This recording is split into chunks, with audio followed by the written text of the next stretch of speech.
You got to vote, because if you lose, it sends a really bad message. And if you lose, they're going to say Trump suffered the greatest defeat in the history of the world. This was the greatest. You can't let that happen to me. NBC News has declared the apparent winner in the Kentucky governor's race is Democrat Andy Beshear, upsetting and ousting incumbent Republican Governor Matt Bevin. It was an historic night in Virginia tonight, where Democrats have won control of the State House and the State Senate for the first time in the 21st century. Yep, it was a great night for Democrats, and specifically progressive Democrats, which I will get to later. But the most notable elements of the 2019 elections that happened yesterday was that it was a terrible, terrible, terrible night, and bad sign for Donald J. Trump. Sorry, buddy.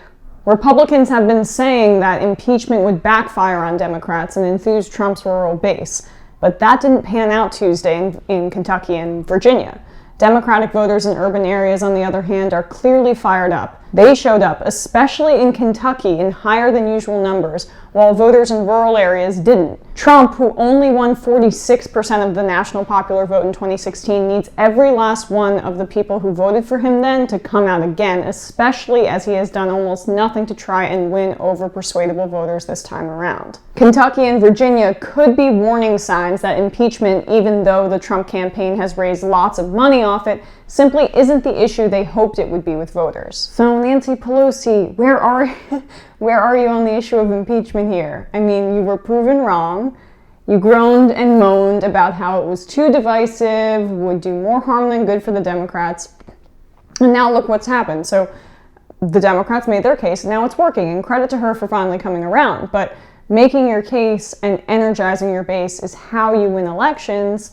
And the Democrats are doing that right now for what seems like the first time in their entire existence. And it's working specifically among suburban voters, which was instrumental in the Virginia state legislature victories that I mentioned earlier, but also in Pennsylvania, which isn't getting talked about that much right now. In Pennsylvania, Republicans suffered more surprising and potentially consequential losses. Democrats flipped suburban Delaware County, which has been controlled by Republicans since the Civil War. The county's 5-member council, which was filled entirely by Republicans a few years ago, will now be occupied entirely by Democrats. Those are the suburban victories that have got to scare Trump, so we need to keep watching out for that. But a quick point on Bernie Sanders that the media is definitely not going to make, and just connecting it to the Kentucky results. So if there's any place where progressive populism would work in a rural area, it would be Kentucky. We've seen trickles of it in West Virginia.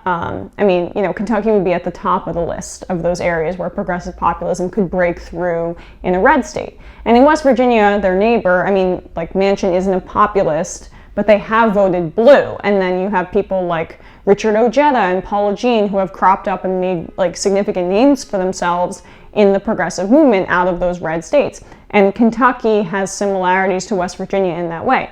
And Bernie polls really well there, really well. So when we're seeing this blue swing in states like Kentucky, you gotta think it's gonna benefit a left-wing populist as well, like Bernie Sanders.